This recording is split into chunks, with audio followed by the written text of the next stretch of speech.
beyond the thunder and lightning, past the clouds, over the dark night. She reached up to the sky of stars and caught the red-hot light of the North Star.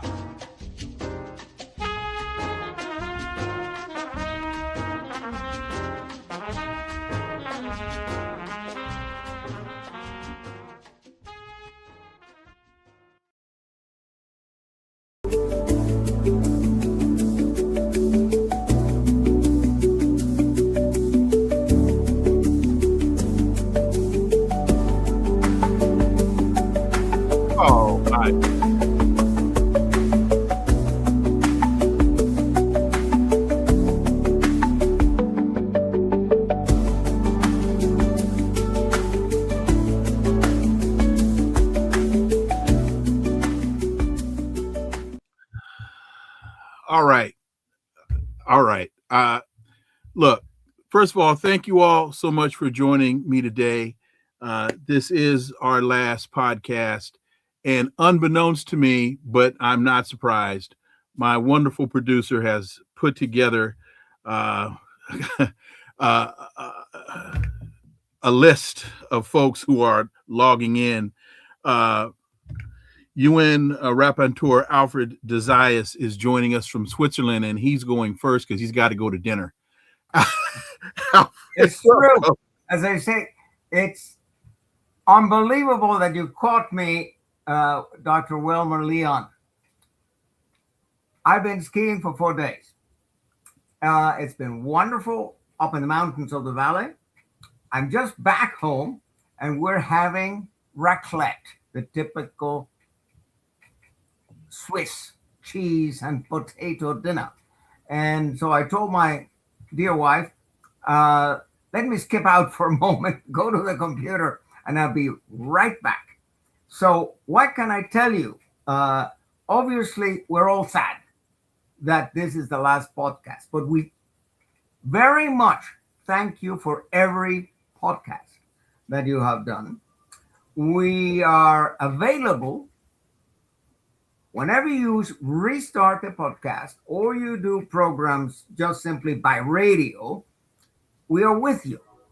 So you can count on me speaking again on any topic you want me to speak on. Right now, what concerns me the most is this absurd dystopian crisis unleashed by Donald Trump, who is evidently at war with the United Nations, at war with the UN Charter, at war with civilization.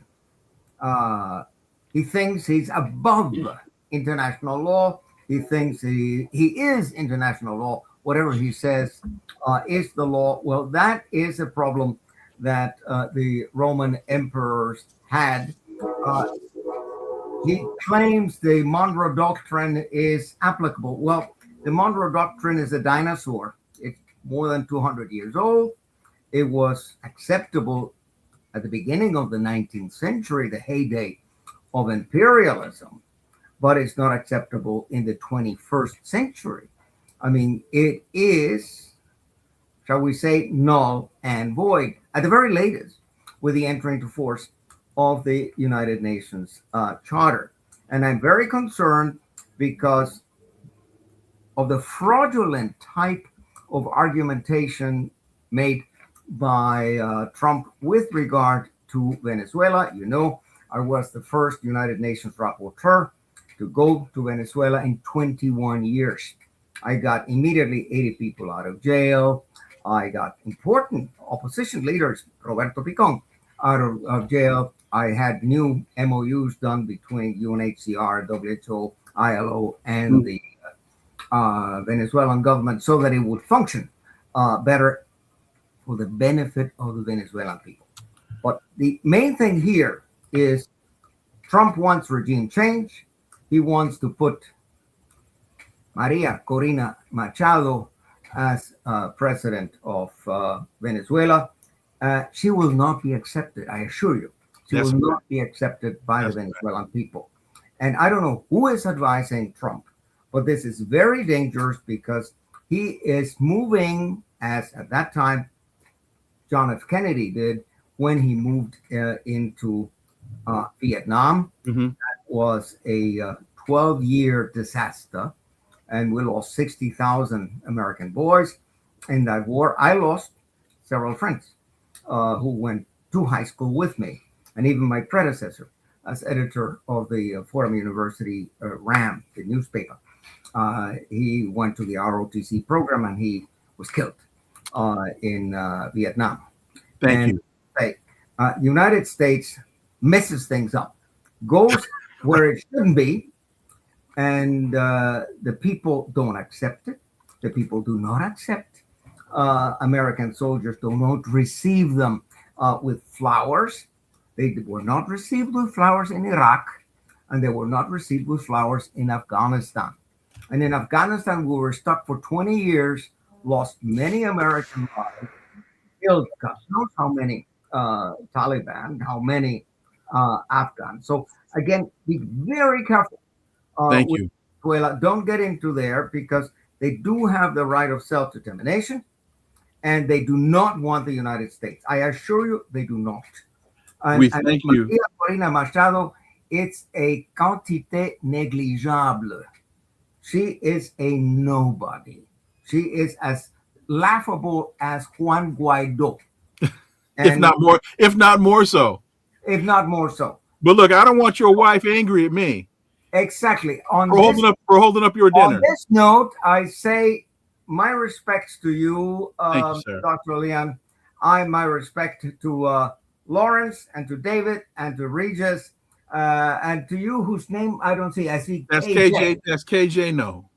In any event, please send you. me the emails of everybody so that we can interrelate.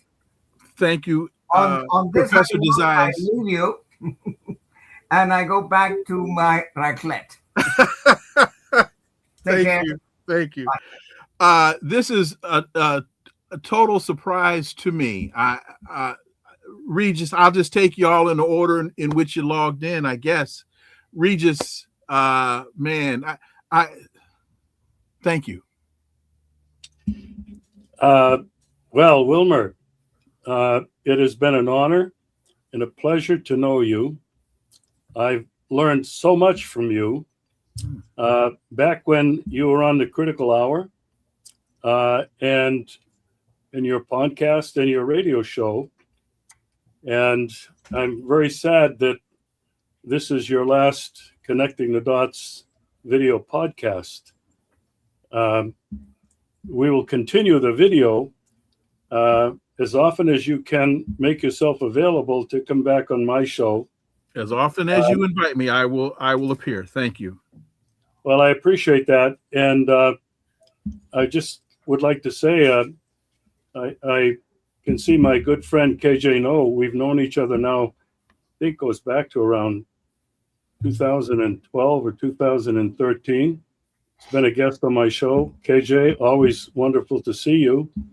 I didn't know Dr. David. I know who Larry Wilkerson is.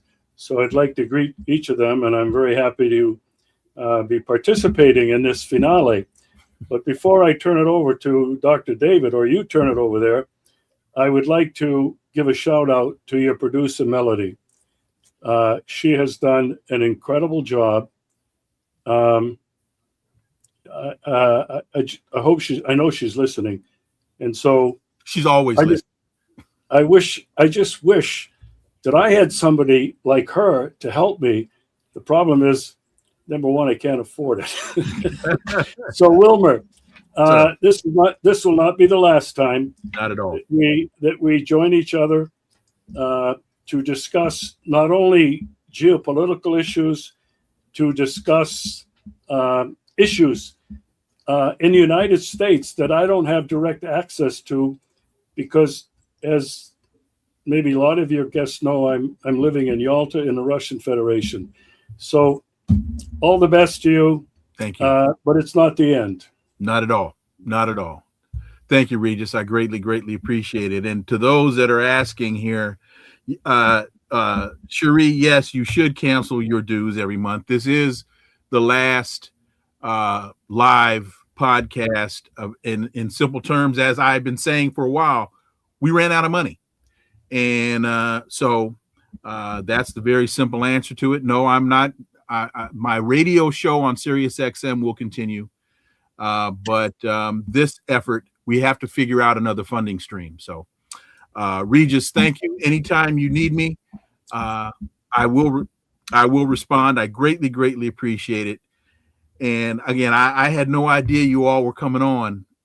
Again, I'm surprised that you're here, but I'm not surprised that Melody has arranged this. Dr. David Wallalu, good afternoon. How are things in Texas? Good afternoon to you, and good afternoon to all guests here. So it is an honor and privilege to be here, Wilmer. You and I, we go back, way back when you had the critical hours.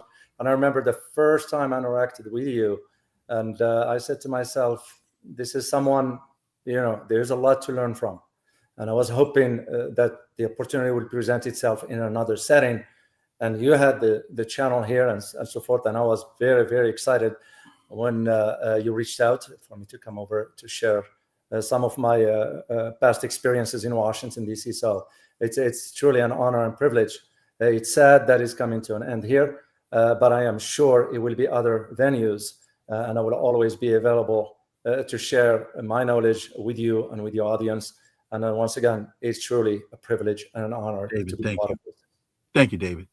My pleasure. Thank you. Wow. I've learned so much from all of you. I'm always shocked when I call and you guys say, okay. Tangentially related to that is when my dear brother Tom Porter, who I hope will join us, he always would say, I'm never surprised when they fired me. I was always shocked they let me stay as long as they did. Colonel Lawrence Wilkerson, sir, good afternoon. Good afternoon to you. It's a hell of a lot better to talk to you than to read about what they're doing to the Veterans Administration, which is what I've been doing for the last hour. 6,000 doctors let go, 2,000 nurses. Wow. And of course, what they want to do is privatize it and turn it over to somebody like Rick Scott from Florida, who raped Medicare of about $1 billion in order to buy his Senate seat. And that's not going to do anything for the military except break it even further than it's already broken. So you've been an outlet for that sort of discussion. You've been an outlet for many more serious things. And I've been impressed with your grasp of the issues and the questions you ask and the detail you go into yourself. So we're going to miss you. We're going to miss your show. I hope you'll bring that same incisiveness and that same mastery of detail, international relations in particular, to your regular radio show. I don't know anything about your regular radio show. Maybe you could have Melody drop me a note and tell me what it's about. You've been on it. You were on it last week. Oh, is that? I thought we were talking here about connecting the dots. No, my Sirius XM show will still be. Yeah. Oh, I'm learning still. Yeah. No, that will still continue. It's just this effort that we've got to put the pause button on. Well, I know a lot of my friends are putting pause buttons on a lot of things like this effort because of money shortages. Right. So thank you, sir. Military Religious Freedom Foundation right now is really hurting because we lost one of our biggest about 90,000 a year donors. Know anybody that's got $90,000 he'd like to donate to keeping Christian nationalism out of America? Drop me a note. Oh, is that all it's going to take? Hang on. Let me check my wallet. Larry, thank you. Surely. Thank you. Thank you. Mr. KJ, no. Wow. I'll say, KJ, every time I think of you, I think of our dear friend George Koo and how much I miss George. But thank you for joining us today. And I'll just that was one. I met you through George. Absolutely. Yeah. And it's been an honor and a pleasure. And I have to say that, there are geopolitical analysts, but there are few geopolitical analysts who have the clarity and the class that Dr. Wilmer Leon has. It's always been a pleasure, a real joy to be on your show, even when we're discussing tough, serious issues. It's just been an absolute pleasure. And I just want to say, I want to emphasize that this is a pause, not an ending. The past is just prologue, and I look forward to doing more shows with you. And in the meantime, I will scour my network to see if there's anybody who's, who has a thick wallet. And Thank you. Wow. Dr. Jim Kavanaugh. Wilmer. The screen just keeps growing. Jim. Wilmer, I was upset to get this email today. I just saw it. You know how much fun we have together on this show, and it's been great. And you do a great show. You have great guests. You're one of them.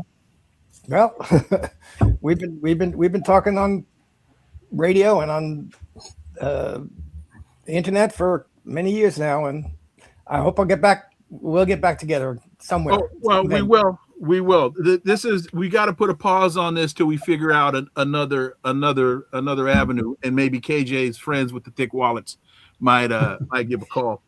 I couldn't not show up and. Well, thank you. Offer my congratulations, and thank you. I'm sure I'll see you somewhere else. We'll be together. I'm looking forward to it. As we go to Dr. Linwood Tauheed, look, fellas, I'm just a vehicle for you guys. That's how I've always. Two things. One, I've always approached this and my XM show as an extension of my classroom. That's the first thing. And the second thing is, I've just always felt I've got to be ready when I have guests like you all on, and I'm just a reflection of you guys. Linwood. Yes. Good afternoon to everyone. This is yes, surprised to get the invitation, but couldn't resist being with you and on this last show. And let's say it's been a pleasure. We've been talking for a while on various topics, and you are always very well prepared. You know your craft very well, and so I applaud you for the things that you've done over the years, and for being consistently there and with a consistent message. It's always very good to be here. Thank you. Let's do this. This is totally off the cuff. I saw Keir, what's his name? Starmer. No, not Keir Starmer. No, not him. The NBC, Keir Simmons. I saw Keir Simmons on NBC. He was at the President Putin's big press the 4-hour press conference. I want to play this clip, Mel, if you can get that ready. I want to play this clip, and then I got a comment on it, and then I'd like for you guys to comment on it if you have time to stay. It's about a minute and a half. Mel, can you run that? Or does are we able to run that now?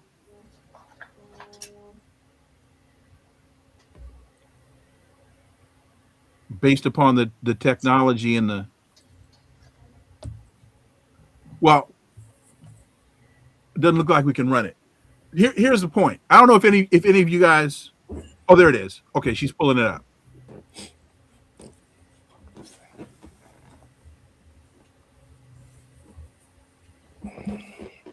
There we go. Trump's peace offer, will you be responsible for the deaths of Ukrainians and Russians in 2026? What? Мы не считаем себя ответственными. We do not consider ourselves responsible for the death of people. It wasn't us who started this war. So saying that we reject anything or turn anything down is inappropriate and groundless. So the ball is entirely in the court of our Western so-called opponents. The chiefs of Kiev regime, most importantly, and their European sponsors. We are ready for talks, and we're ready to conclude the conflict by peaceful means.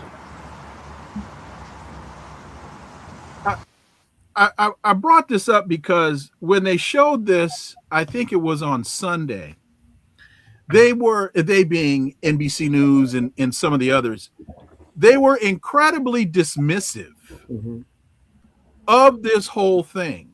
And they tried to present it as though Keir Simmons put Putin on his back foot and got the better of Putin. What I felt they failed to discuss was this was a totally open press conference. Keir Simmons got to ask the question that hardly any American presidents would, not only Donald Trump, but hardly any American presidents would put themselves in an unscripted 4-hour press conference and just take all comers. That was the thing that, Keir, you should be thanking, thank you for letting me in the room and thank you for letting me ask a question. Let me start with Regis, since Regis is in Crimea. Just quickly, your thoughts on this. Well, I've been watching President Putin's annual 4.5-hour press conferences for longer than I've been here, and that's 6 years. And, I analyze it all. And I will say one thing about the organizers of the press conference, and that's Peskov, Putin's press secretary, who basically is the moderator. There's no doubt that he was going to ask Keir Simmons and other network people from the United States and across Europe. Why? Because he's always looking forward to answering their questions. And his answers have been consistent.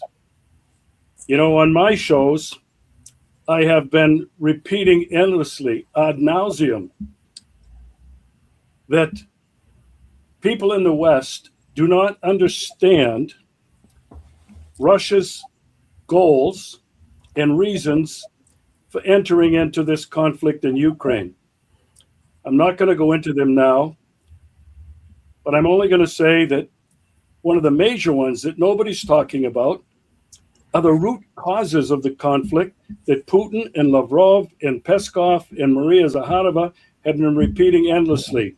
The root causes go back to the betrayal of Gorbachev in 1990 and 91 that NATO would not advance 1 inch east towards Russia. And I can't say it enough. So when people like this Simmons try to set up Putin, I just have to say he looks forward to it. He does interviews with Tucker Carlson.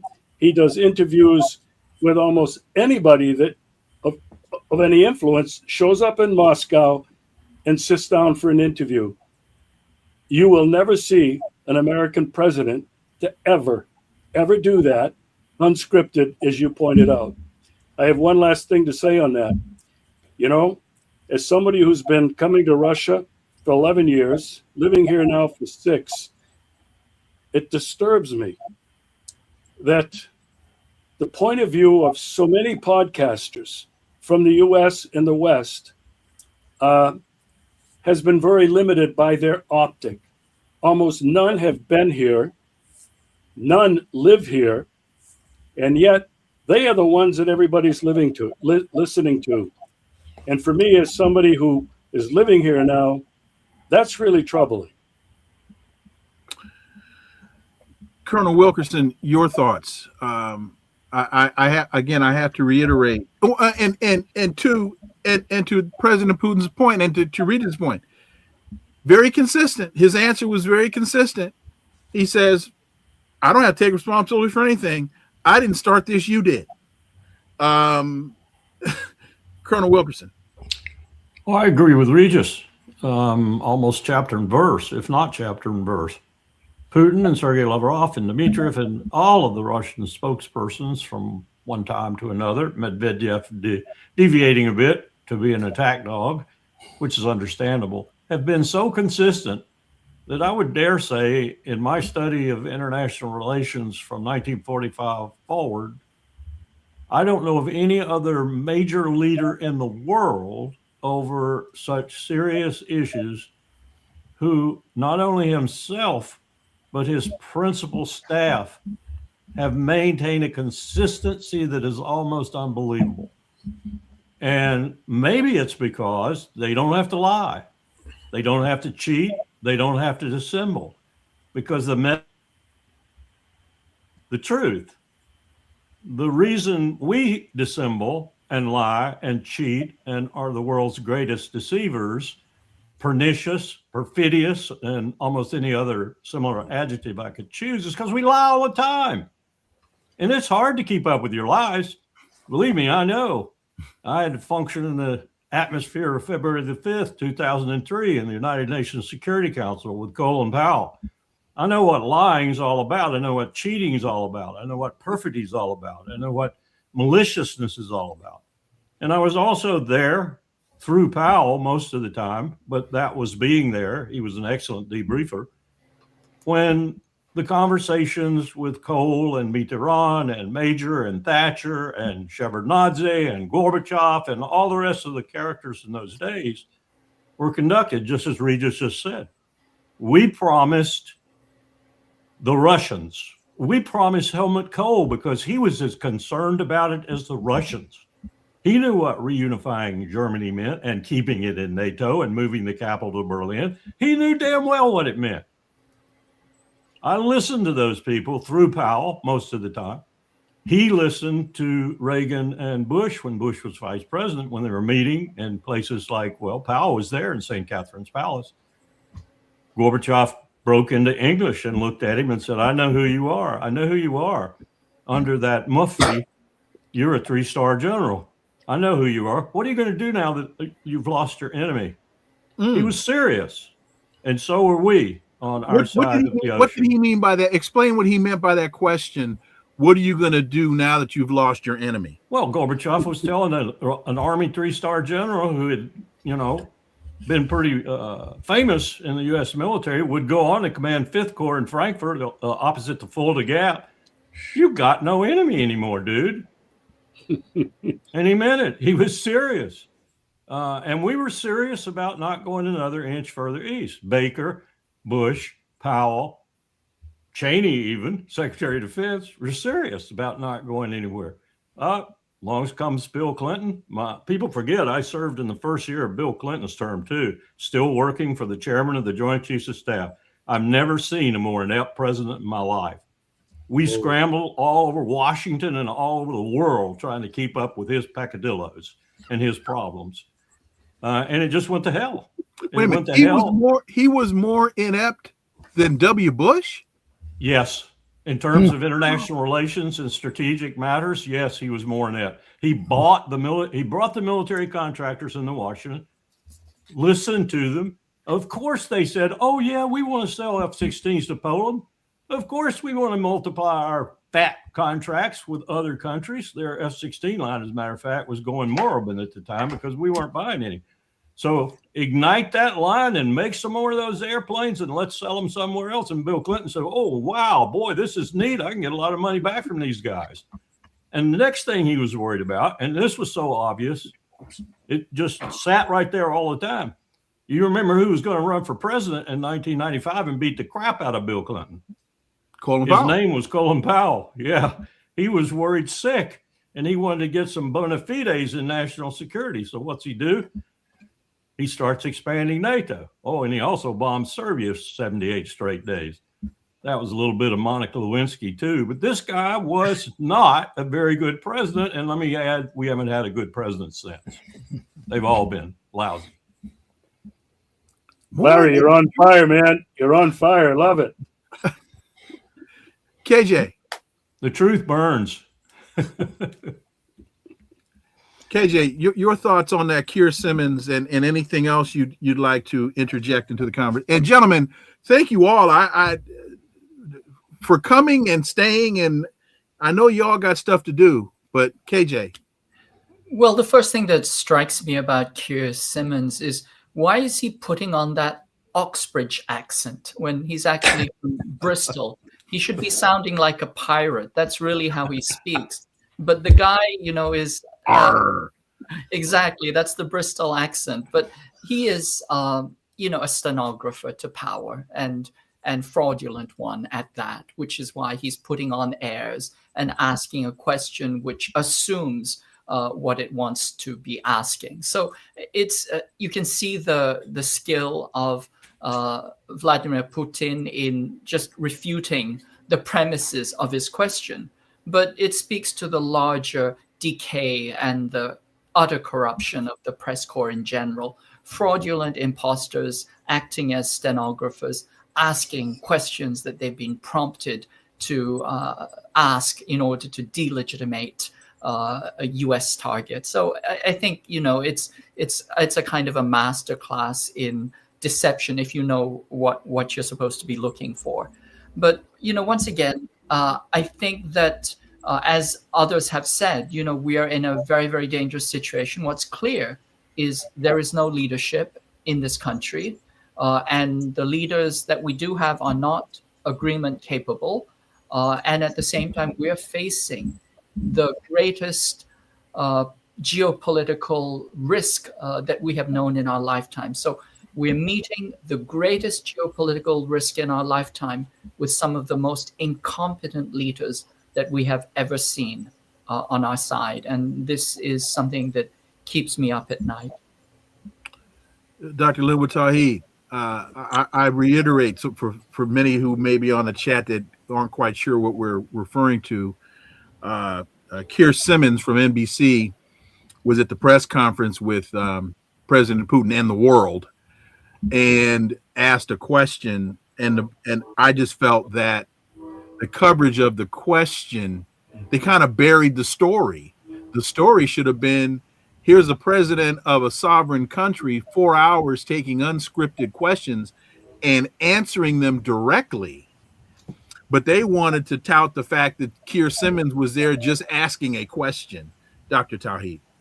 Yes, of course, this is a question that Keir Simmons should have been asking Keir Starmer and others in Europe. He's asking this question of the leader who is defending his country from decades of growing aggression that broke into a little over a decade ago into active war.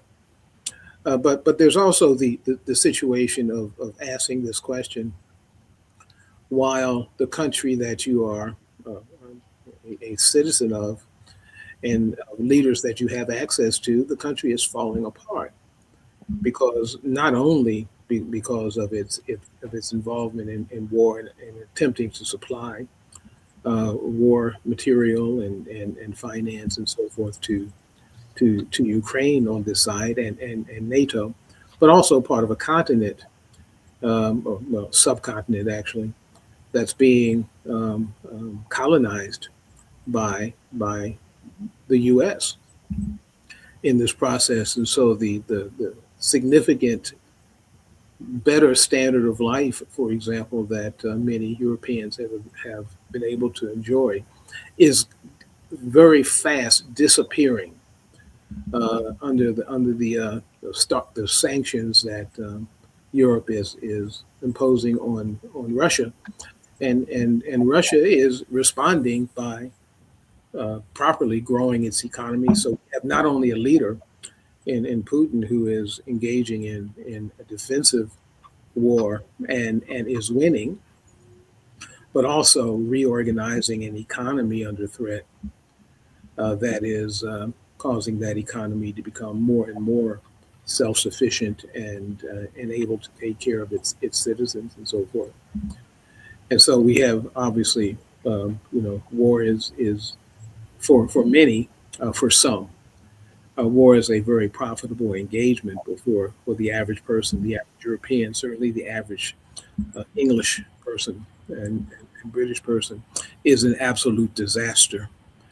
And so Keir Simmons is asking this question when he should be, in fact, turning around and asking the question in the other direction of leaders. Dr. Jim Kavanaugh, your thoughts?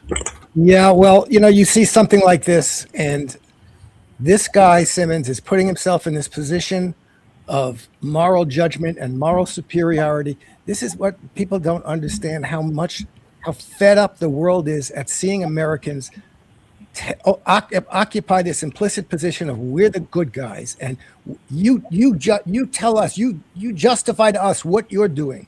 You tell us what responsibility you have. What are you talking about? What responsibility does the United States of America have for, as previous speakers were saying, for betraying the promise not to move 1 inch east? What responsibility do you have for overthrowing the democratically elected government of Ukraine?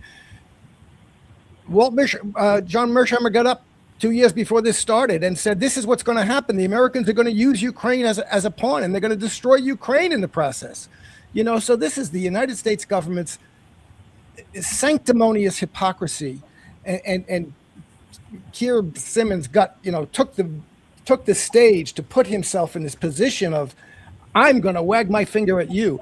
It demonstrates exactly the kind of thing that the rest of the world is really sick of at this point. The United States has nothing about responsibility or moral responsibility to preach to anybody, from, as Larry Wilkinson was saying, Serbia and the Yugoslav war, to Gaza, to blowing up ships in the Caribbean and the Pacific Ocean just because they feel like it. I mean, how much? What's your body count? I mean, sure, everybody's going to take responsibility. Before you ask anybody else for responsibility, tell me how you're taking responsibility. American reporters, what responsibility are you taking for challenging your own government and demonstrating the crimes that they have committed? So it's for me, it's struck me again as an example of, as I say, this sanctimonious hypocrisy of the American position in the world, which everybody is totally fed up with. Colonel Wilkerson, we got the Army here. We can't do anything without talking to the Marines. I'm a Marine. I was a Marine for 12 years. I got a retirement certificate from the Marine Corps. Probably a rare thing. Scott Ritter, man, Melanie, you did this. Scott Ritter, how are you? I'm good, thanks. I apologize for my clothing and such. I've been out and about doing stuff, and I checked my email and saw Melanie's invitation. And I said, okay, I'll be there. So happy holidays, and I hope everything's going well. Everything is going well. We just reached a point where we had to make some business decisions, and we were just talking about Keir Simmons asking Putin the question about, you're supposed to be negotiating, and if this thing fails, is it your fault? And my point in showing this was they weren't talking about the fact that President Putin sat there for 4 hours and did an unscripted press conference. No American president would ever do anything like that. That he took all comers and that he answered the question honestly from his perspective. Your thoughts, Scott Ritter? Look, I actually got up early to watch this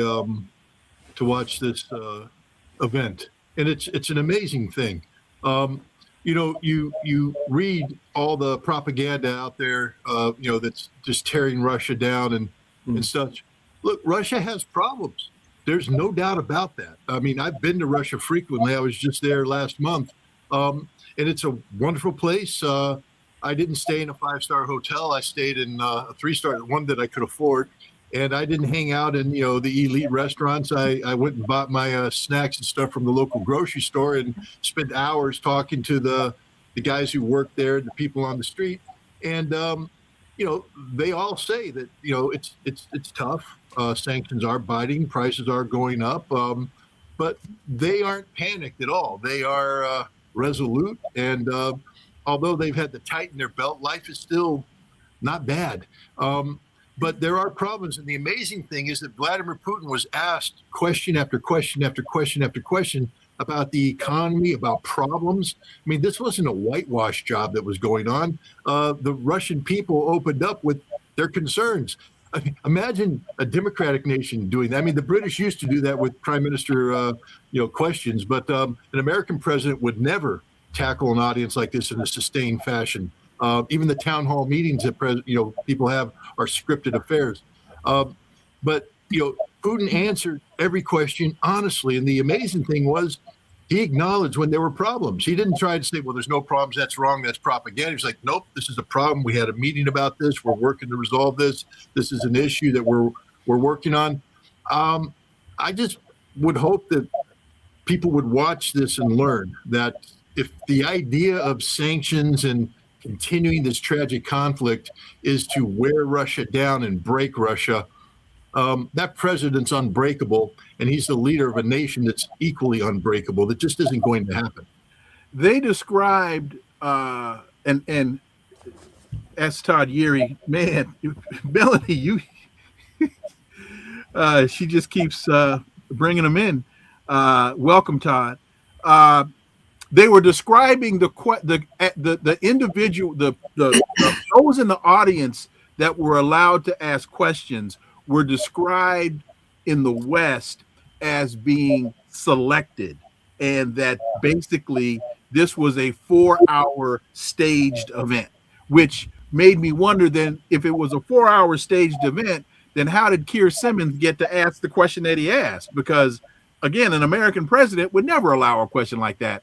Or, well, at least he didn't. I'll put it this way: President Putin didn't call anybody piggy, and he didn't call anybody stupid. He didn't go to sleep. And he stayed awake for the whole time. That's a very good point. That's a great point. He didn't call him piggy. He didn't call him stupid. He didn't say that the news agency that they're with is fraudulent. Scott, look. He didn't. He first of all, he's very knowledgeable. Look, let's be honest. The questions are sorted out. This is not a stream of consciousness thing. The questions come in because the people that run this have all the statistics. What they do is they receive the questions and then they categorize them, and then based upon the categorization, they'll say, we have questions that talk about this, that. The president is given the topics, and so that he can be very prepared for the topics. But the specific question and questioner and the way the question is asked is not scripted. They simply go to a person either because they're from a region or because they fit into a question category of the special military operation, inflation, VAT, taxes, and things of that nature. But this guy is taking notes. I mean, understand that he's taking notes as the people speak. And then he puts his pen down, he collects his thoughts, and then he answers the question. And he has all the facts that they have. I mean, there were American presidents in the past who were impressive that way. Bill Clinton was very good at, pulling facts up. Barack Obama. I've been in a couple of his press conferences, and I was amazed at his command of the subject matter. Yes. Yeah, but he never did a 4-hour marathon. No. I mean, this is like watching, going to watch, Paul Simon play a 30-minute set, and you go, well, that was very good. Yeah, but go watch Bruce Springsteen do 4.5 hours. Right. Okay, that's even better. And Vladimir Putin, I know I'm going to get all of New Jersey mad at me. He's the Bruce Springsteen of politics.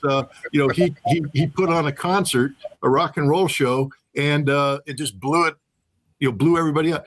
I am deeply impressed with the quality of his leadership and the depth of his understanding. And again, Russia's not perfect. There's a lot of problems. There's room for improvement. There's all that kind of stuff. But the people who believe that they're going to break that nation and break that leader, It's an exercise in futility. I would say the one thing that we have to be grateful for is that Russia has a leader who is so intelligent, so knowledgeable, and so pragmatic and so reasonable that he doesn't overreact to all of the provocations that are thrown his way. I mean, just today they assassinated a lieutenant general.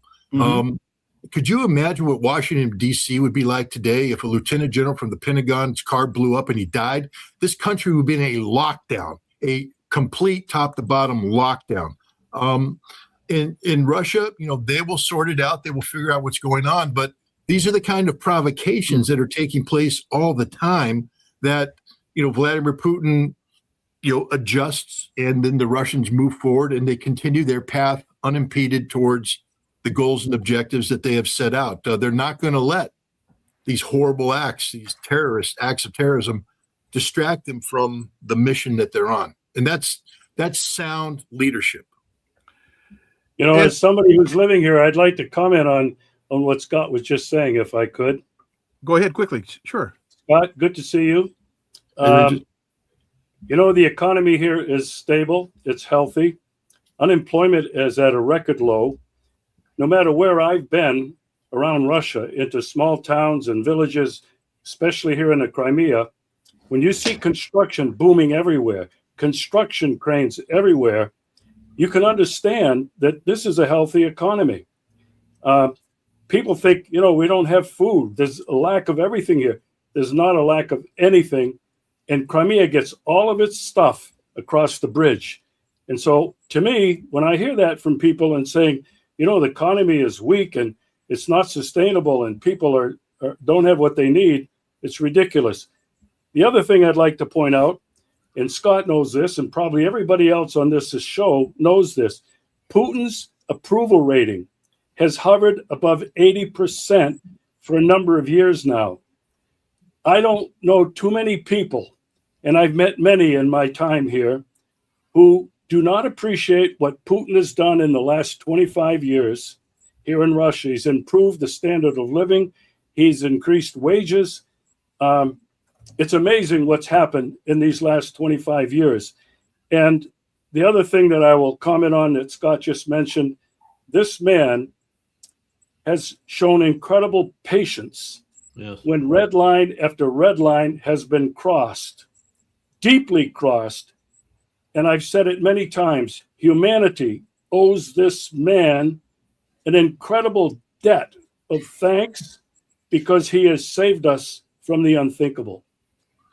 You're just a Putin propagandist, Regis. Come on. You're Putin's puppet. You're just repeating that Kremlin propaganda. I can't believe that Dr. Leon would allow you on this show to say things like that. The next thing, I'm joking, but that's the problem is you have somebody living there, intelligent, knowledgeable, stating the facts, and yet when it goes out to the larger audience, because they refuse to engage in a fact-based discussion on these issues, all they do is they attack people, with labels that are designed to,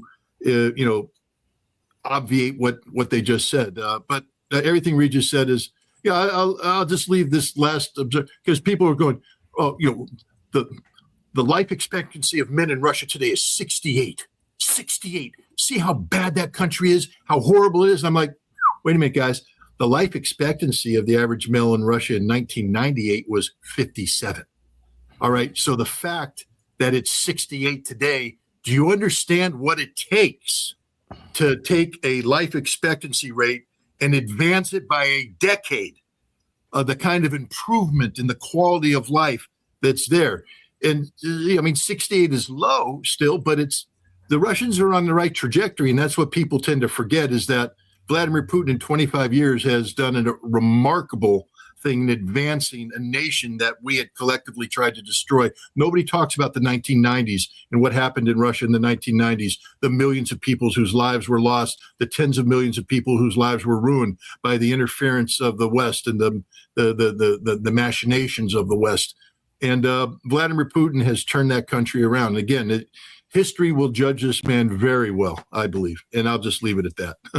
Todd Yeary, thank you for joining us. I just have to quickly say that that Regis mentioned an over 80% approval rating. I don't know that I could get an 80% approval rating in my house with my wife, my son, and my dog, and I feed the dog. So anyway, Todd, thank you, man. Joining us from the Yeary firm. Thank you. I know you've got a lot of things to do, and for all of us, time is money. But you have a clock that you use. Hey, man, thank you for joining us today. I appreciate it. I just dropped in real quick. Wanted to thank you for your willingness to have some very significant conversations in a context that allows us to have. You can't speak truth to power if there's no truth in the conversation.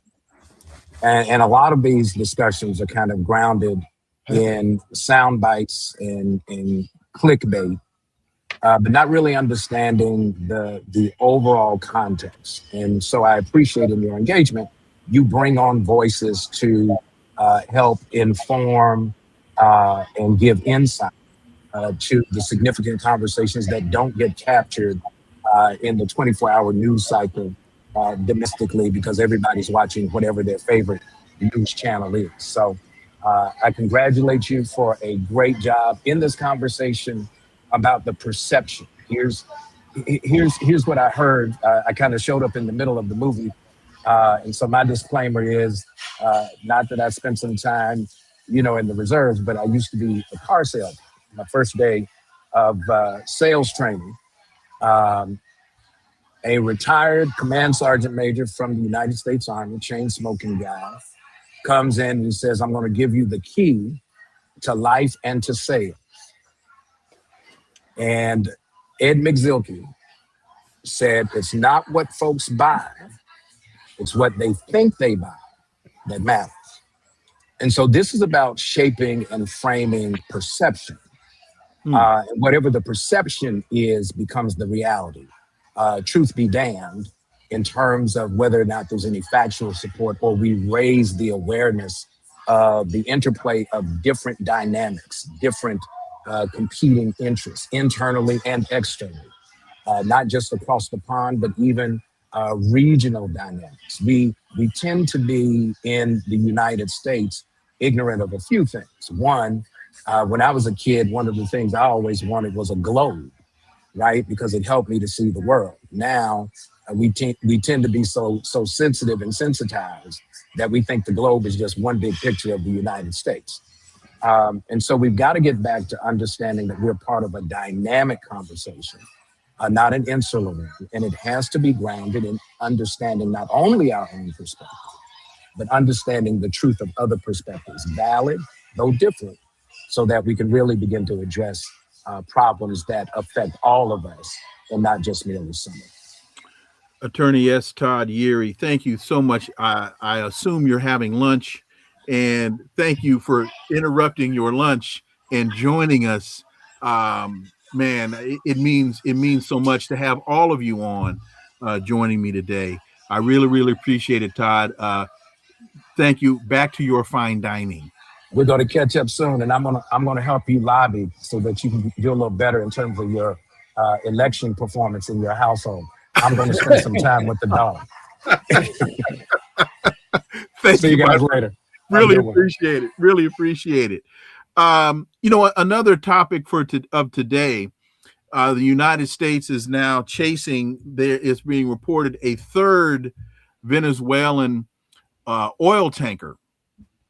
And one of the things that got my attention with this whole story, and Jim, I'll come to you, is in international waters off the coast of Venezuela. And one of the things that I find interesting is I think a lot of people are surprised that President Maduro hasn't capitulated by now. And in fact, what he did was he sent Venezuelan naval vessels to accompany the oil vessels. So, Jim Kavanaugh, and then we'll let anybody else that wants to discuss what in the, if we quickly, one, Venezuela, two, there are stories that when Netanyahu comes, Netanyahu is going to try to convince Donald Trump to invade Iran again. And are they trying to take us to World War III, or are we already there? Jim Kavanaugh. Well, I think to a certain extent we've been there in Ukraine. I mean, that is World War III at a low level. I think it's been since 2022 at least, and probably since 2014. But this nonsense in Venezuela, I mean, first of all, it's something very fishy about it. I mean, they're chasing this ship. I mean, the United States Navy can't catch this ship. I mean, there's something funny about that story. You know, they're wary about what to do. You know, and this is what I think people have to realize about Trump. Trump is indecisive. Trump is weak. Trump gets pushed around by various factions. You know, he probably doesn't really want to go to war with Iran, with Venezuela, but he's got Rubio, who is a steadfast anti-communist. You know, they really want to go after Castro. They want to get Cuba, and so he gets pushed into situations, and he doesn't have a strong enough set of principles himself to resist. So whoever gets to him last and is the most flattering to him and boosts his ego, he'll go along with it. So I don't know what they're doing, but you know, this is just horrible. This is piracy, blowing up ships, seizing ships. You know, pretending again that the problem with this ship for them is that they don't have an American court warrant based on American sanctions for this ship. And it's a ship, I think, that's sending oil to China, too. They're a little wary about going after this ship. That's why they haven't caught up with it yet. So you have a bunch of things going on that this is the incoherence of the administration. And it's the danger, because who knows? He might back off. He might pull the switch and attack. Nobody really knows what's going to come next. And it's a very dangerous situation. But at the very least, what you have is, J.D. Vance expressed the Trump administration position on whether they're committing war crimes or not, which was, I don't give a shit what you call it. And they don't give a damn about whether it's a war crime or not a war crime, whether it's piracy, whether they have, as if the American courts have jurisdiction over. I don't care whether the American courts sanctioned a ship or not. They don't have the right to seize a ship in international waters. And this is something that, again, he's doing a good job. They're doing a good job of further destroying the credibility of the American government and the American empire in the world. And that's one of the beneficial effects of Trump. Everybody sees the lipstick's off the pig, and there's no justification for this. He just does whatever he wants to do, gets on Trump's Truth Social and does it. So it's part and parcel of, but it's a disaster for the country in every way, because the incoherence of the administration is playing out not only in terms of Venezuela, but in terms of internal policy and economic policy and social policy too. So that's what I think we have to just. Leon, I'd like to jump in. I can't, because I know you're coming up against an hour. May I jump in? And yes, and I know it's incredibly late for you, so go ahead. Doesn't matter. I would stay up until 2 or 3 o'clock in the morning for you, Wilmer. Thank you. I just wanted to point out something, and I've looking at a lot of the comments. What Melody has enabled is an incredible show tonight with so many esteemed guests. I don't see much of that. And I think we need more of this, that we can have people like everybody that's here gathered together and continuing the conversations that, Wilmer, you have initiated so many years ago. Here's what I'm offering. I don't depend on funding. I'm retired. I'm living comfortably but frugally here in Russia on a simple Social Security retirement. I don't have to do anything, hire anybody to help. I can do it all myself. I would offer this to you, Wilmer, and to everybody here. I would be happy to host this type of show with 6, 7, or 8 guests that Melody has brought together on a regular basis, Leon, to keep your spirit and your voice active. I'd be more than happy to do that, as long as we could have a number of people, a number of your friends, maybe some of my friends, engage in this type of multiple conversations. I think it's invaluable. I agree. I'm there. That's my answer. That's my answer. Thank you. Thank you, Regis. Let's do it. We can do that. We can do that. KJ, let me put the same question to you about Venezuela. And again, thank you, Regis. I really and then I'm going to ask the same question to Colonel Wilkerson and to Dr. Tawhid, and that is, one, has the United States in Venezuela become the Barbary pirates? And the second question is, do you see a time when somebody's going to be facing over 100 counts of murder? Well, given the pressure that is being put on the ICC, I don't anticipate that happening anytime soon. But in an ideal world, it would be the case. I mean, what this reminds me of, and excuse me for digging back into the archives, but in 1603, the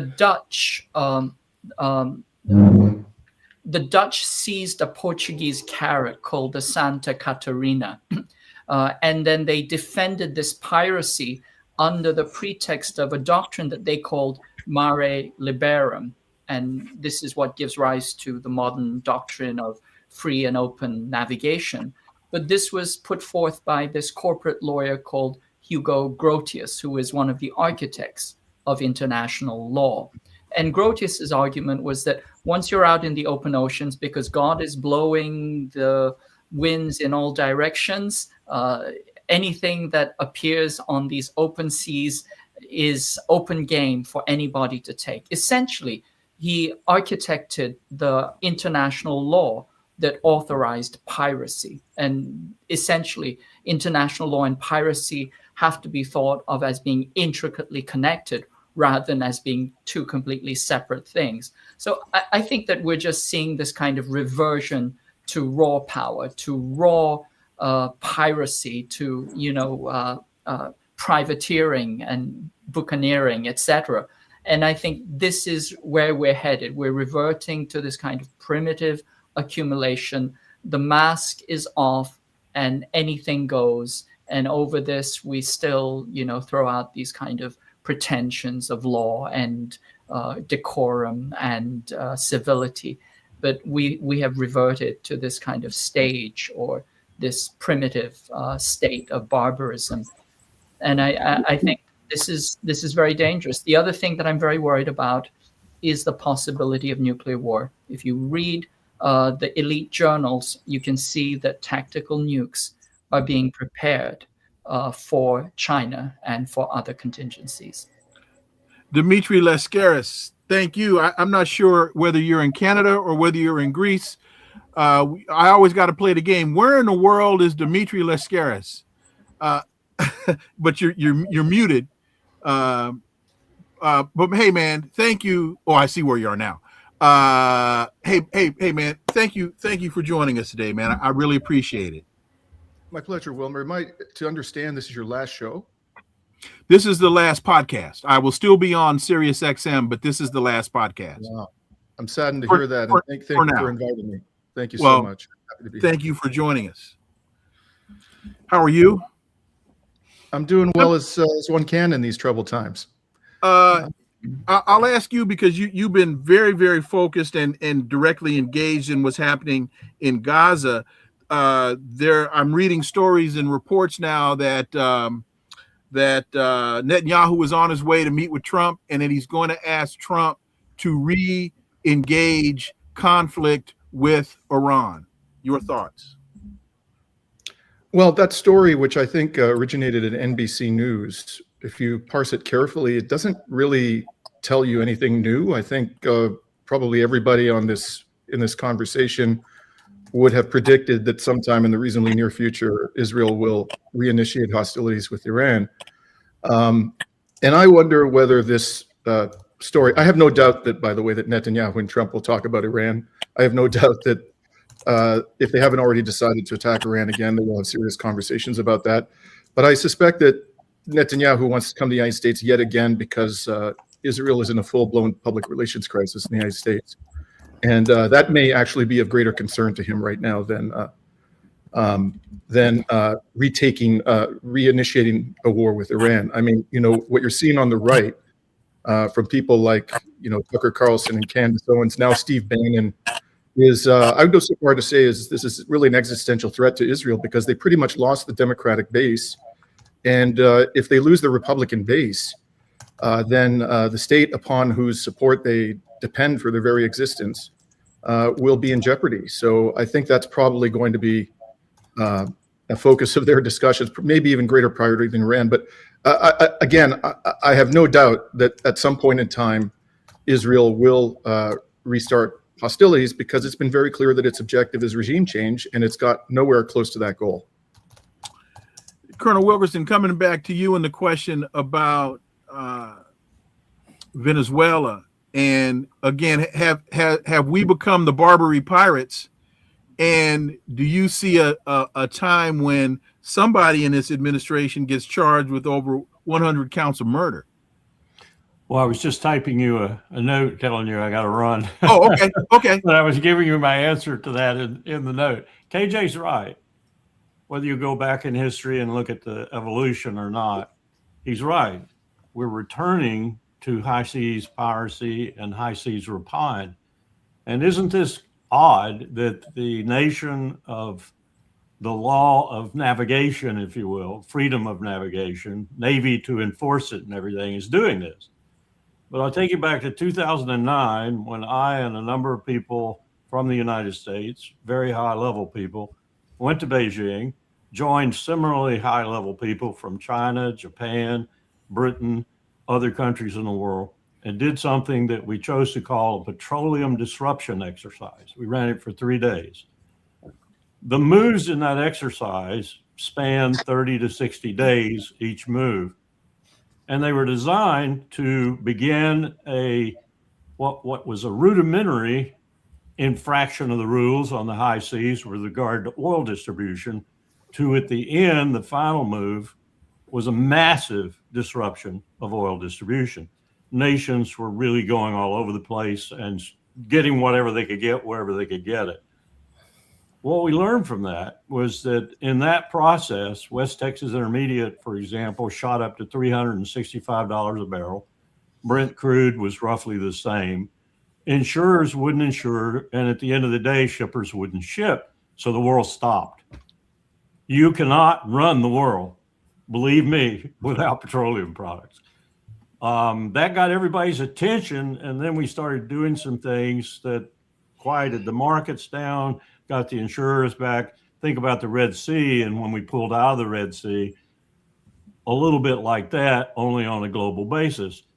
All to say that we saw that the world was getting so out of hand, and it was disturbing the principal commodity in the world. It's the basis of agriculture. It's the basis of locomotion. It goes into medicines and pharmaceuticals. It goes into everything. That's one reason I'm concerned about how we're going to deal with the climate crisis ultimately, because petroleum is going to be around for a long time to come. We got to learn to live with it and abate it a bit, but we've got to live with it a lot longer. All to say that we're wrecking that right now. We're wrecking it because others are going to move in. China's going to move in. Russia's already moved in. They've already negated the Monroe Doctrine. When they sent Admiral Gorshkov to Havana, accompanied by a nuclear-powered submarine in 2024, they negated the Monroe Doctrine completely. They are in this hemisphere now, and they are resupplying and supplying Venezuela right now. Their ships are headed in some strength for the Gulf of Mexico, the Gulf of America. I wouldn't be surprised to see China send some eventually too. So we're in for it, and we did it. We started. Thank you. Thank you. Thank you for giving us the time that you have. Greatly, greatly appreciate it. Look forward to having you on my XM show, having you back on my XM show. It was a joy. And thank you, Larry. I'm going to be leaving. Good night. Goodbye, gentlemen. Thanks, Jim. Pleasure to be here. Wilmer, thanks for everything. Thank you, Jim. I got my mentor, the reason I'm on the radio, and this is not hyperbole, this is fact.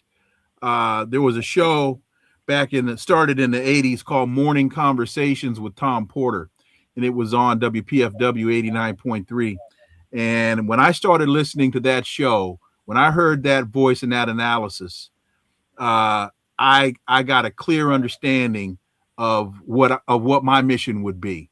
And he was the first guest when I started on radio on WOL in Washington. He was the first guest on this podcast, and he has joined us to help take us out of here. Tom Porter, man, welcome. You're muted, Tom. I'm still trying to teach him how to use a mute button. Go ahead, Tom. Well, I got to figure out where it is. Welcome, man. Thank you. You're closing us out. Well, I hope so. If I can find, can you hear me? Yeah, you're good. Go ahead. Oh, okay. Well, I'm sorry I'm late. I lost a dear friend about a week ago, a brother who I had lunch with every other Friday for 32 years in the same space. And he was killed in a car wreck a week ago. And I got lost in thinking about him in our 30-some years together. So I apologize for being late. Well, again, Tom, your thoughts on, I know you like to call him Stinky. Are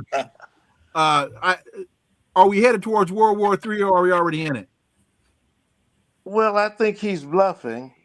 I don't think he's going to do some low intensity stuff, but he's got a lot of issues to deal with, even with Venezuela. On the Atlantic coast is where the majority of the African descendants are. Mm-hmm. I had a recent conversation with a former Marine, and I asked him where the ancestors of enslaved people in this country are going to fight enslaved people, the ancestors, descendants of enslaved people in Venezuela. And he said, that's an interesting question. And we already saw that the first person to go against this was a African-American military officer. So that's a real serious internal crisis that nobody really wants to talk about. At the same time, he mentions Nigeria. And of course, everybody who's thinking understand that it's all about the oil. The question is, and the previous speaker said, the question is the rest of the world, including Russia and China and Europe, are going to stand by and let him essentially snatch the oil and then sell it to them? I don't think that's going to happen. Hang on, Tom. I know Ebony McMorris just joined us, and she's got 2 seconds. Ebony, thank you, dear. Hi, Wilmer. I just wanted to just before you sign off, I just had to come in and just say first, thank you for the work that you have done. Being a reporter at the White House, I will say what has helped to enlighten and shape the way I think are the times that I have worked with you and listening to your show. What has helped broaden how I think on an international level is because of you. So you're the only announcer I know that while I'm in the kitchen cooking collards, kale, and rape greens, would I rush on to just say thank you. I think my perspective in the White House as a reporter would not be what it is had not been for you. I've seen some of the guests that have been talking that I remember when I was working with you that I had a chance to speak with. I see Dr. Linwood Taid and Tom Porter. Dan Lazar. Oh my gosh, Daniel Lazar. Oh, people I haven't talked to in so long. Thank you all. What I really want to say, what's important about the work that you've done, and I know you continue to do, is that you bring voices to the table that really cut through the narrative and the bullshit that we hear many times coming from the Oval Office. So thank you. Like you have been, I heard you talking about Porter being like a mentor to you. You have been that to me and helped me challenge power and speak truth to power. So thank you so much. Ebony, thank you. For those that don't know, she was my first producer when I was at Sputnik. Ebony, thank you very much. Go back. Don't burn the greens. Appreciate it. I Love you, won't dear. burn it. And next time he calls me obnoxious, Well, the truth is the light. that's okay. I will always be obnoxious for truth. Thank you, dear. You helped me do that. Thank you so much. Thank you. Thank you. Daniel Lazar has joined us. Dan, how are you? I'm great. What's going on? Your last show? This is the last podcast. And why is that? Ran out of money. Simple question, simple answer. I have no answer to that, and that's too bad. You'll be sorely missed, and you will be especially missed in this time. It's just crazy what's going on. Well, it's guests like you that have made the show what it is, and we're going to try to reconstitute it. We just got to sit down and figure out how. But right now, we've got to call it quits for now. Okay. I suppose it's okay, but we need you back as soon as possible. Daniel, thank you. I greatly appreciate that. Tom, I'm sorry to have interrupted you, but Ebony had to run. I wanted you to be able to finish your point. That was a long time ago, Wilmer, when I was your mentor. What point? Well, well, let me ask you one more. Let me throw this out to all of you, and I'll start with Tom. And that is and again, I understand if you guys got to go. I truly understand. It seems as though the shift now is away from Europe. It seems as though the United States wants to get out of this conflict in Ukraine and shift its focus away from Europe to China and to the global South. Tom Porter. It seems that way, but this whole gamut in Venezuela, which he hopes to kill two birds with one stone. Cuba, who depends a lot on Venezuela for oil, but I mean he's embroiled. Trump and the United States, he's not in it by himself, are embroiled in so many different conflicts. I mean, there's the Epstein situation. Gaza is still happening. Syria is now back on the table. I think the United States, I think Trump has spread himself very, very thin. And I also think in reading the Chinese press and the Russian press, and even some of the European press, they're simply not going to let him. It has absolutely nothing to do with them not liking him, but they're not going to let him grab resources and try and sell them to the rest of the world. That's not going to happen. Dr. Linwood Tahi, I see you nodding.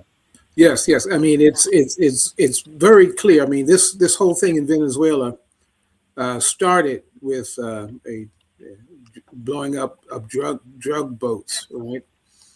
But now the narrative, the true story has come that it's all about the oil. Now everyone knew it was all about the oil from the very beginning, and even the Nobel Peace Prize winner Maria Machado, who has made it very clear that this is all about oil. And so one good thing about Donald Trump is that eventually he comes to the truth when all of the other dissemination falls away.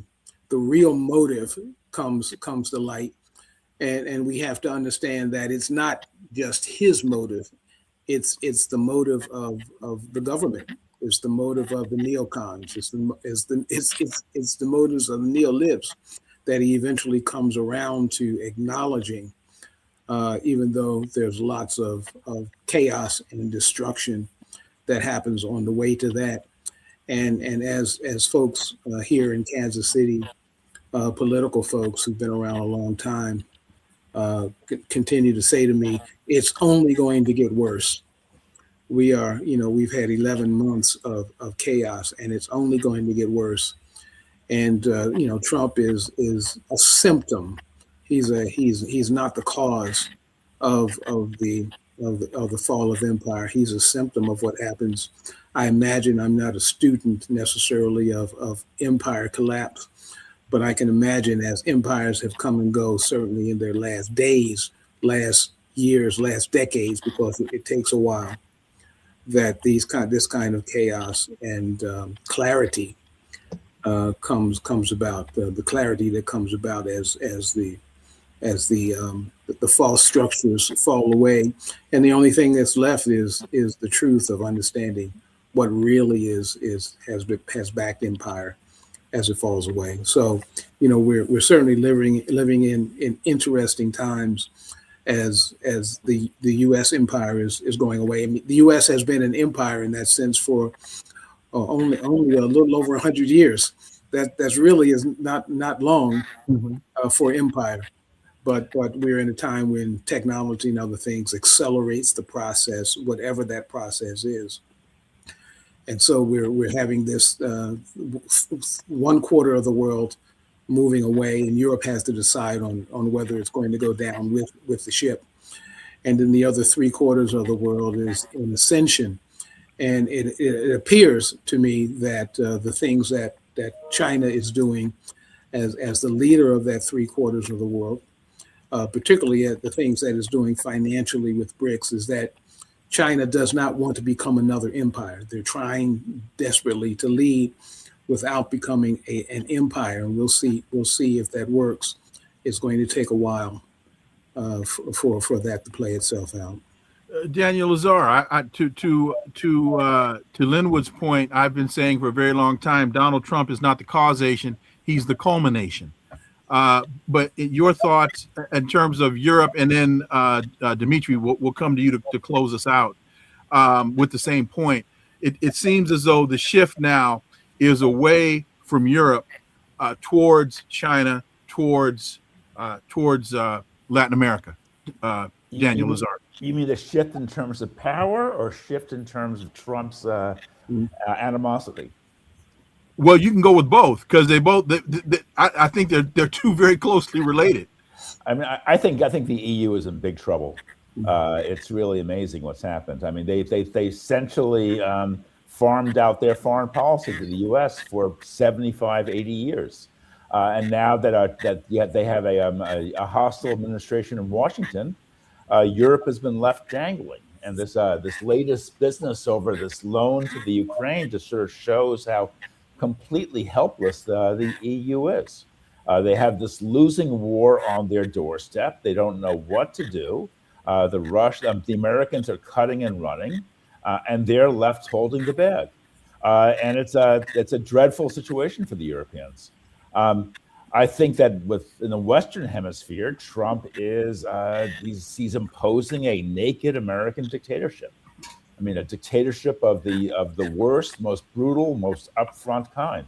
I think if the Cuban regime is in serious trouble, then it's a possibility that Trump could eke out a major win out of this whole thing.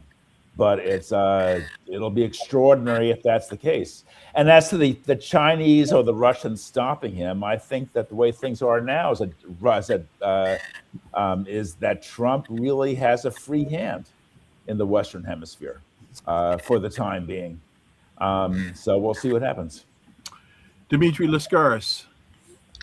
I agree with Daniel that Europe is in deep trouble, and Dr. Tawhid, I think, is entirely right to say that we're witnessing, as I understood his remarks, the death throes of the U.S. empire. I have doubts, though, about whether the U.S. is retrenching from Europe. I've seen no concrete indication of that. If you parse the national security, as we call it on our program, the national insecurity strategy, carefully, all the signs are there of a desire to continue with or at least aspire to continue with the role of U.S. primacy in the world. And unless and until we see U.S. withdrawing its forces and closing down military bases, I remain a skeptic that Trump is going to withdraw militarily from Europe. But I do think that they are clearly, I don't think this requires a lot of insight, that the Trump regime is going to pursue a much more muscular policy in the Western Hemisphere. And that could very well spell trouble for Cuba. At the end of the day, though, from my perspective, what is most problematic for the United States is not its being overstretched internationally or militarily. It's the domestic problems, and all of which Trump is exacerbating. The problem of inequality, the problem of unaffordability, the problem of mass surveillance, the problem of gun violence, the problem of substance abuse. All of these problems under Donald Trump are going to get worse. And probably, any mainstream, so-called mainstream Democrat who might succeed in replacing him one day. The American political elite seems completely incapable of coming to grips with the fact that there are deepening and existentially dangerous fissures in American society. And I think that that's the main challenge confronting the U.S. empire. Here's my final, this is actually my final question. Those of you who have to go, I understand, because this was all a surprise to me from the get-go. Here's my final question, and I'll start with Regis. Wars usually start by accident. And do you see a circumstance particularly with Tom mentioned a number of the conflicts that we find ourselves now confronting? Do you see, Regis, a real danger that a massive conflagration could start that nobody ever really intended for it to result? Again, we could go back to the assassination of Archduke Franz Ferdinand. That type of incident, particularly when you're blowing up Russian generals in Moscow. Regis. Well, very briefly, I see what's going on with this conflict in Ukraine as a flashpoint. I see now Venezuela as an incredible flashpoint. And when I say flashpoint, and then also what the United States continues to do to provoke China in Taiwan. Any one of these flashpoints could result in the shot being heard around the world and ends with the unspeakable. KJ talked about his fear of nuclear war.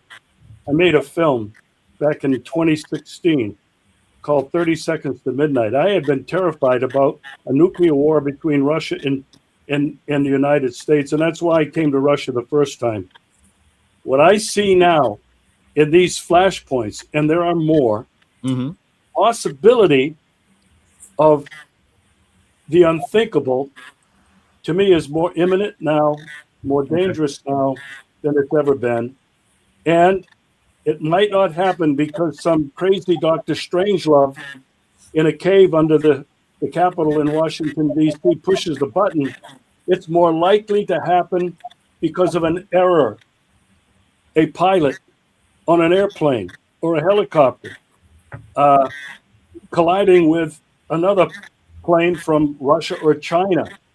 It could have happened and could happen tonight with what's going on with all of the provocations that the United States has inflicted on Russia, a misreading of a radar screen. We've been there.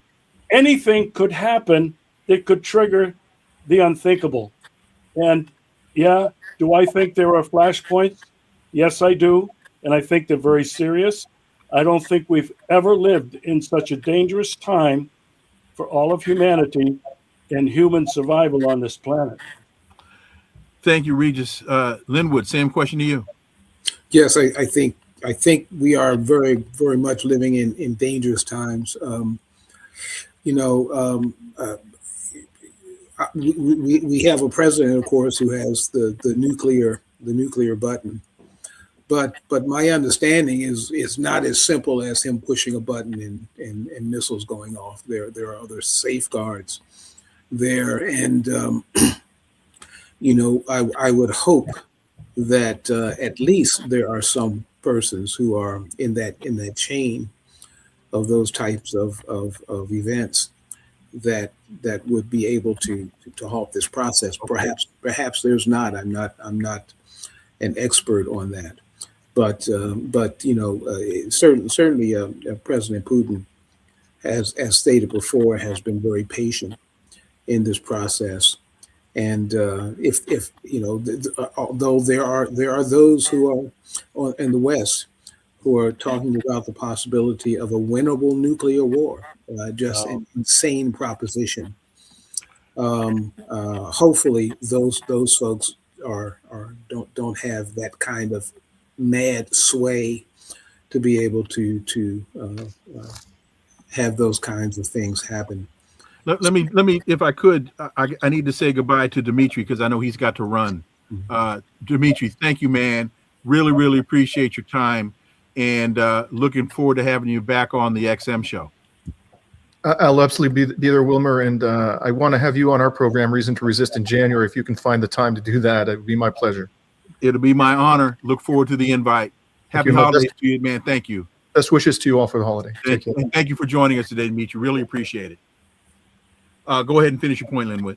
No, so I think yes, we are in desperate, dangerous times, and yes, accidents can happen. I don't think any of that would happen deliberately. I don't think anyone is that insane, but there's also always the possibility, particularly when we're talking about in many cases turning these systems over to artificial intelligence.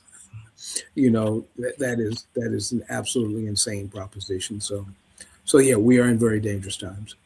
Daniel Lazar, to Linwood's point, nobody's that insane. I've called it, and you may have heard me say this on the Sputnik show before, smoking at the gas station. Daniel Lazar. Yeah. No, there are two obvious big flashpoints: Ukraine and the Western Pacific. The Prime Minister of Estonia was quoted as saying when Trump unveiled his so-called peace plan that if it goes through, it means war. So a war. So what it would mean is that it wouldn't mean peace in the Ukraine. It would mean a further warfare along the entire, eastern NATO-Russia border. And if that happens, I mean, it's not impossible. And if that happens, I mean, there'll be just chaos. There'll be a return to an all-European war, which, at a time when most of us assumed it had been banished for good. So it's possible, sure. And in the Western Pacific, I mean, it's very easy to imagine some kind of Chinese-American clash that gets out of control and leads to a military conflagration in that part of the world. So yeah, so things are really dangerous, and things are destabilizing continuously. So the more they destabilize, the more dangerous things become. And I don't see an end to this process either. I think I see, the global economy is declining. The political leadership is growing more and more erratic. We have Trump, and Trump is, is crazy, essentially. And you put it all together, and it's increasingly dangerous. Tom Porter, as always, man, you started this mess, and take us out. Well, I can't disagree with everything that the previous speakers have said.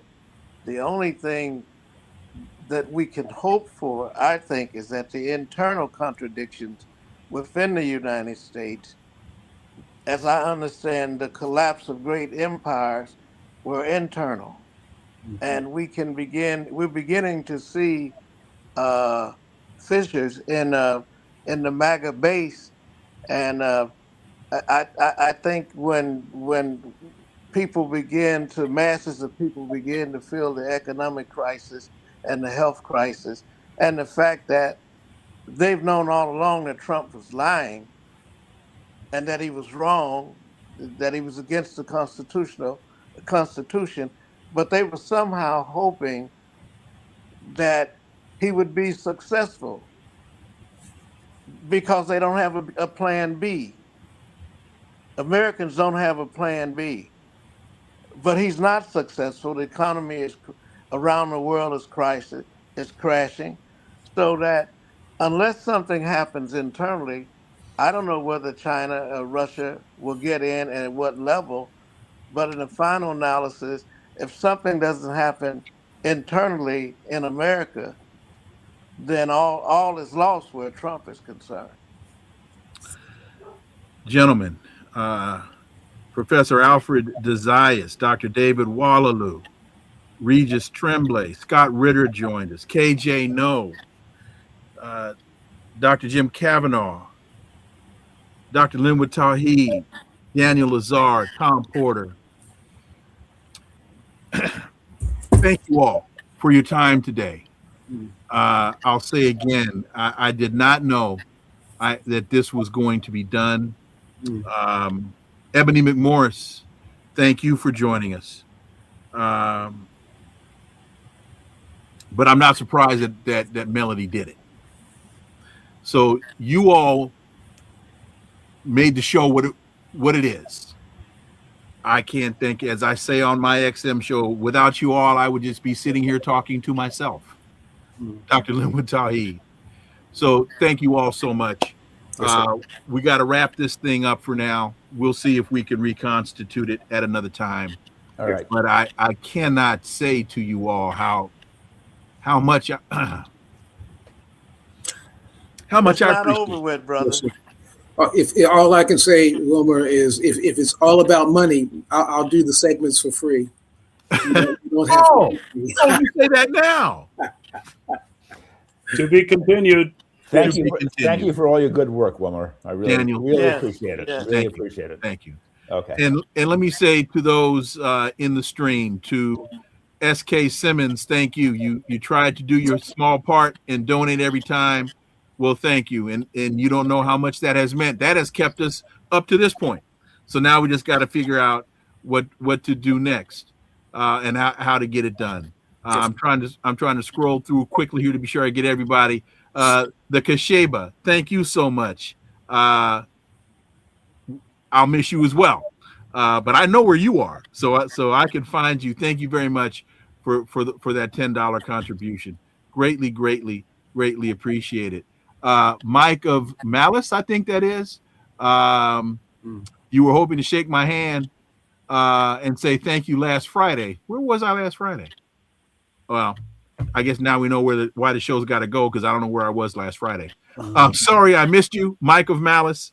But hey, look, hit me up with an email and we'll get that done.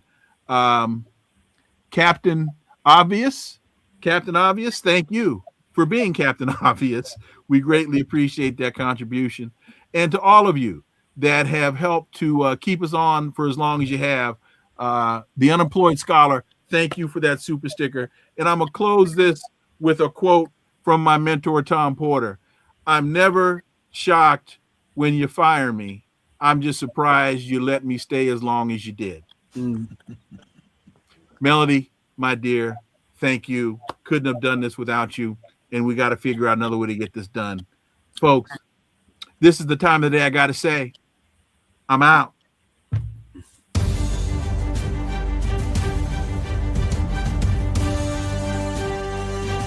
Connecting the Dots with Dr. Wilmer Leon, where the analysis of politics, culture, and history converge.